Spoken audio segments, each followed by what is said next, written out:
Fils et du Saint-Esprit. Amen. Amen. Mes frères et sœurs, nous continuons notre route qui nous conduit à Noël. Et vous voyez que la lumière gagne du terrain sur notre chandelier. Et déjà, nous sommes passés dans cette phase où la lumière est déjà plus nombreuse que les ténèbres. La victoire est proche. Nous continuons aussi notre lecture des récits de la vie de Marie et de Joseph durant ce temps de la grossesse jusqu'à la naissance de Jésus. Marie rencontre Élisabeth. Nous savons maintenant, par l'exégèse, donc l'étude des textes saints, que ce n'est pas forcément par hasard ou juste pour aller vérifier les paroles de l'ange que Marie est partie chez Élisabeth, mais aussi pour fuir. Elle ne connaissait pas encore la décision de Joseph de savoir s'il allait la prendre chez lui, s'il allait donc accepter l'enfant. Et donc il valait mieux fuir que de risquer la lapidation.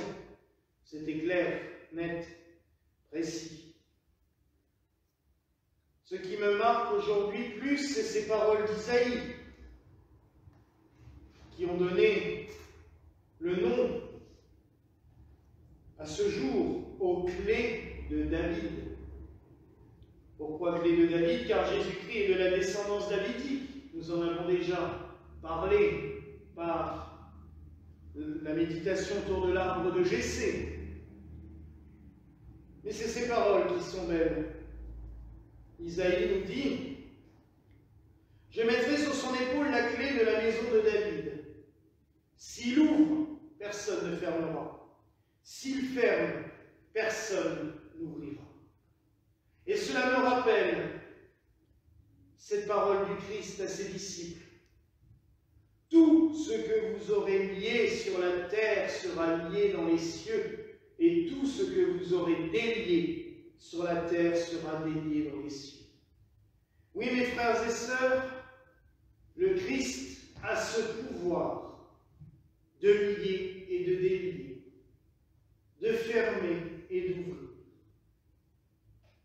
Et quand on le supplie de nous délivrer de la captivité, ce n'est pas une image, ce n'est pas une vision de l'esprit.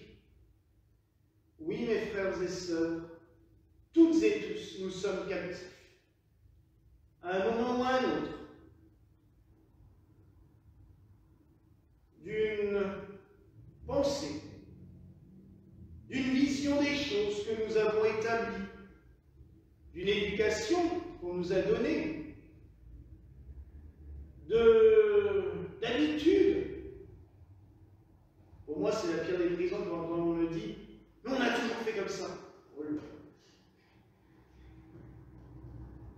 On s'emprisonne tout au long de notre vie. On ne se fait pas emprisonner, on s'emprisonne soi-même. En se mettant des barrières, en se mettant des limites, en se mettant des boulets aux pieds.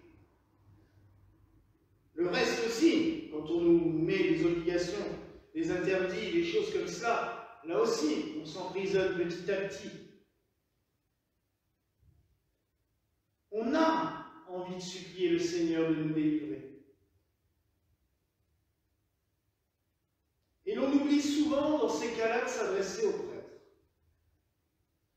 Quand les gens viennent ici pour recevoir une bénédiction, la réaction est toujours la même quand je parle de ça. Ah bon? On connaît le pouvoir d'absoudre des péchés des prêtres. Mais le pouvoir de nier et de délier, la plupart du temps, il est totalement zappé. Alors que c'est tellement beau et grand. Et on le remarque, les gens qui souffrent, qui ont des problèmes qui remontent à l'enfance, qui ont des soucis, voire sur plusieurs générations dans une famille, le fait que le prêtre les délie de tout lien négatif, passé ou présent, mais les gens ressuscitent, je vais le dire. Et c'est le cas de le dire. Ils vivent une nouvelle vie. Parce que le Seigneur nous l'a promis et parce qu'il a ce pouvoir. Et ce pouvoir, il a cette merveilleuse bienveillance de nous l'avoir transmis. Faut-il encore que le clergé s'en serve? Et je pense même que quand un prêtre est capable de chasser les démons, de chasser le mal, c'est grâce à ce pouvoir de lier, de délier. Car on peut libérer chacun de toutes les entraves qu'il a sur le dos, de tous les jougs. Vous savez, dans le temps, quand on n'était pas gentil, une des punitions au Moyen-Âge, c'était de mettre quelqu'un, de lui mettre un joug comme on mettait au bœuf, la tête et les deux bras dans des planches, et on le faisait parader en ville, ou on le laissait carrément sur une place comme ça pendant un ou plusieurs jours, à la vue de tout le monde. Et ça, souvent, maintenant, on se le fait soi-même. On se met les barrières. On se met des prisons. Mais après, quand on veut s'en sortir, on ne sait plus comment faire. Et là, le prêtre peut aider par cette promesse de Jésus.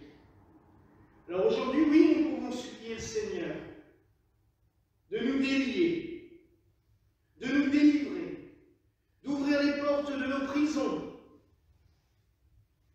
Pas d'Elzo, mais nos prisons à nous, nos propres prisons. Celles que nous nous formons car c'est les pires. Celles où on nous enferme par des restrictions, des règles, on arrivera bien à s'en sortir. Ça ne nous empêche pas de demander au Seigneur que cette maladie et cette pandémie disparaissent vite pour qu'on puisse retrouver nos libertés. On est d'accord. Mais ça, on arrivera toujours à les contourner et à vivre. Celui qui veut vivre arrivera toujours. En revanche, les prisons que l'on se forme nous-mêmes, celles-là, on ne s'en sort jamais si le Seigneur ne nous y aide pas. Car comme nous sommes nos propres bourreaux et nos propres geôliers, on garde les portes bien fermées, on tient le verrou à double tour. Et là, il n'y a que le Seigneur qui peut nous aider. Alors demandons-lui, oui, de faire sauter tous ces verrous, tous ces cadenas que nous mettons sur nos vies pour reprendre une vie normale, une vie saine, une vie paisible, une vie heureuse dans la sainte liberté des enfants de Dieu, comme le dit notre grand Rite Gallican. Voilà la grâce que je vous souhaite en ce jour, au nom du Père, du Fils et du Saint-Esprit. Amen.